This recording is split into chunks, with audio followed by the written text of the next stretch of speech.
សួស្តីបងប្អូនថ្ងៃនេះចង់បង្ហាញបូមអបរ៉ូទេបងប្អូនចំពោះឡាន pick up បងប្អូនចឹងបូមអបរ៉ូនេះគឺយើងសេរីជើងបាន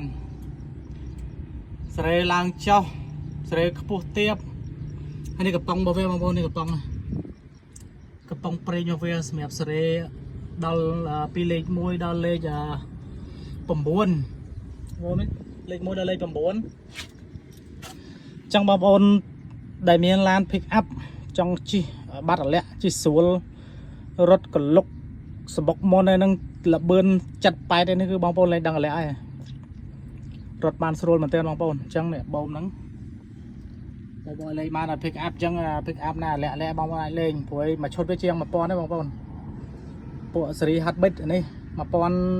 1500 បើមានសេរីថ្លៃហ្នឹងទៀត 2000 ក៏មានដែរបងប្អូនតែខ្ញុំប្រើនេះហើយគឺថាវាស្រួលបងប្អូនចង់បងប្អូនណាគាត់ចង់ប្រើ pick up ដែរហើយកាត់បន្ថយលក្ខគឺចំណាយលេខបូមនេះទៅដៃឃ្លោងឬក៏តដោកឲ្យក្រោយមិនបាច់ដាក់ក្បាលណាខ្ញុំឥឡូវខ្ញុំឲ្យបងប្អូនមើលអាខាងក្រោយវិញគេដាក់មិនខ្លះមកនេះបងប្អូនបូម hotbit ស្រួលជាបងប្អូនអើយអត់តលាក់ទេនេះខ្ញុំឲ្យមើលកំប៉ុងបងប្អូននេះលេខវាសេរីពី1ហ្នឹងលេខតុនហើយដល់លេខ9គឺលេខហ្នឹងគោចង់រឹងចង់ដឹកឲ្យធ្ងន់កាច់ដាក់លេខ9ហ្នឹងបងប្អូនកំប៉ុងវានេះទៅយកវារត់ទៅហ្នឹងបងប្អូនចង់ដាក់កដោចង់ដាក់ឃ្លោងក៏បានឬមិនដាក់ក៏បានឲ្យទៅដាក់បូមនេះគឺរត់ស្រួលបងប្អូនតំណែជូនខ្ញុំប្រើ2ឡានហើយខ្ញុំប្រើបូមទាំងអស់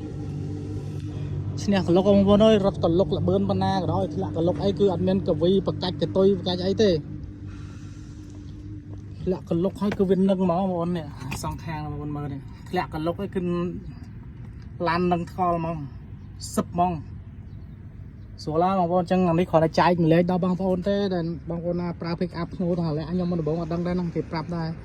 តែជិះជិះស្រួលអូខេអត់ហើយអរគុណច្រើនបងប្អូននេះគ្រាន់តែចែកម្លែកបងប្អូនតិចតួច